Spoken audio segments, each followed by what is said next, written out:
A single bored-looking guard stood between us and the exit. All the other soldiers must have been at the main gate, either being entertained or annoyed by Mr. Silton and the others. "How do we get past him then?" whispered Heather as we crept closer. The old lady smiled. "I'll create a distraction and you two run for it," she said. "No, Mum," said Heather. "If we're leaving, you're coming too." But Mr. Logan soon solved our dilemma. As we quietly jogged through the exit, Mr. Silton and the others tore round the corner in the van before screeching to a halt, all the while Mr. Preston shouting and gesturing for us to get in. When things had finally quietened down, I asked Heather what was going on. "It all changed after Dad died," she said, explaining that because the professor didn't want anything to do with me, the old man's financial investors split the company into 12 divisions and began manufacturing all sorts of robots.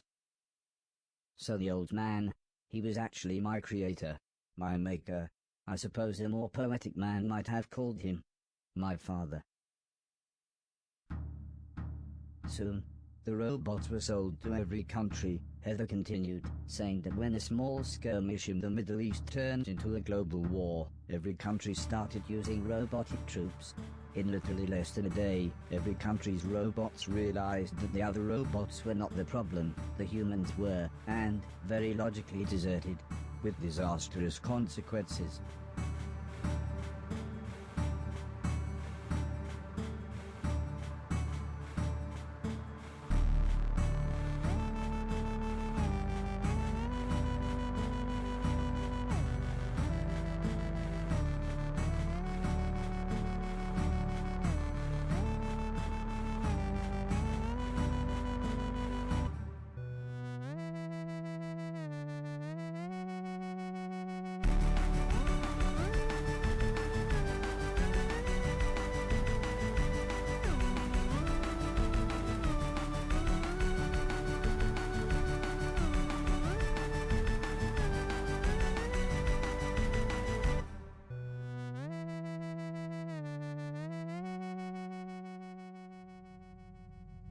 It suddenly all made sense. What the professor had said, all the other robots, and why no one ever wanted to talk about the war when I was around. All of a sudden, Alice shouted for everyone to hold on. We were being followed.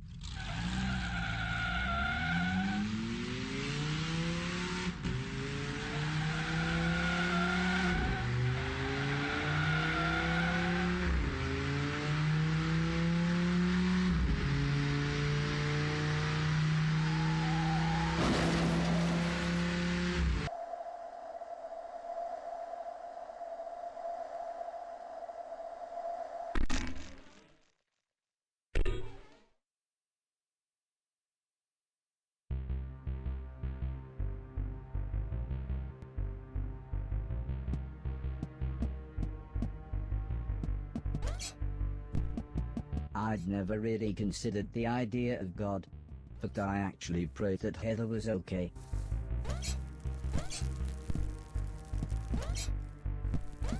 We'd fallen pretty far out of the van, and I wasn't sure I'd really braced her fall.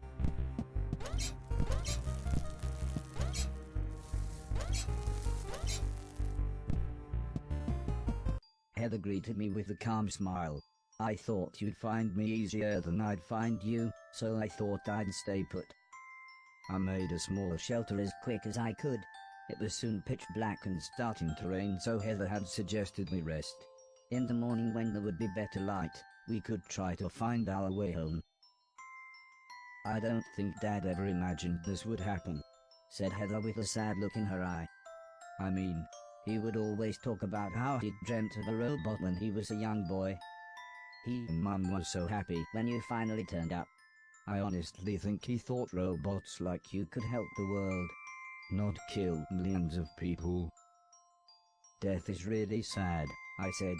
It was an obvious thing to say, but Heather nodded. "When my best friend died," she continued, "I asked Mum why people had to die. She said it was to make room for new babies to be born. I don't know why. but this made me feel both happy and sad at the same time.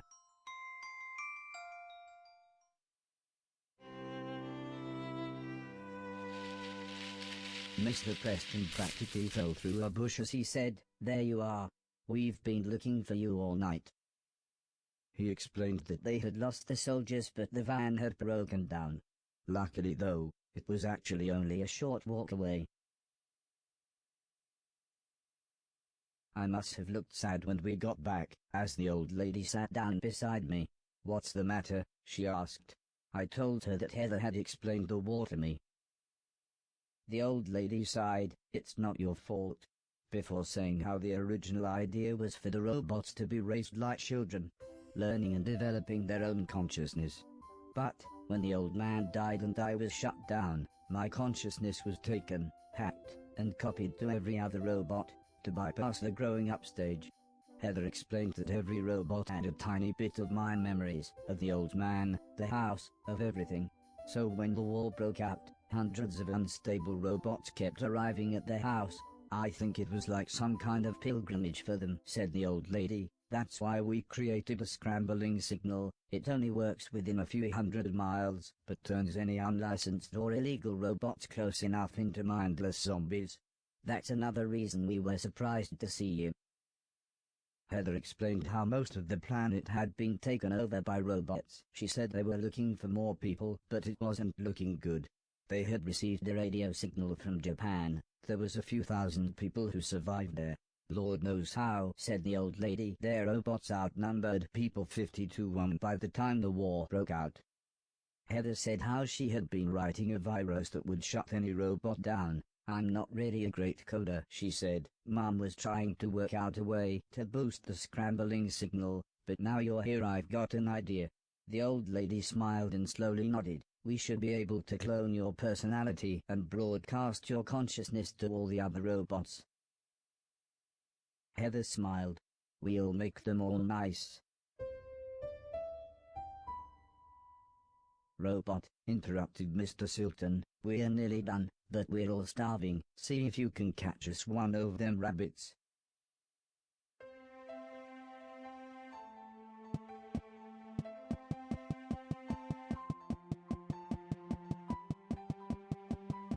So, it must have been several years since the old man had died. It was strange.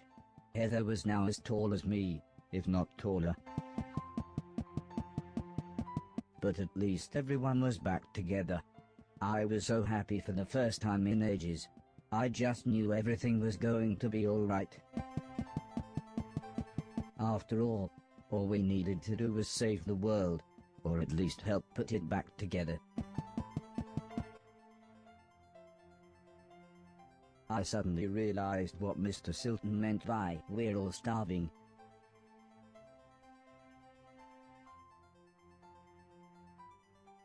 When I got back, I told everyone that I couldn't catch anything. I don't think anyone was too disappointed.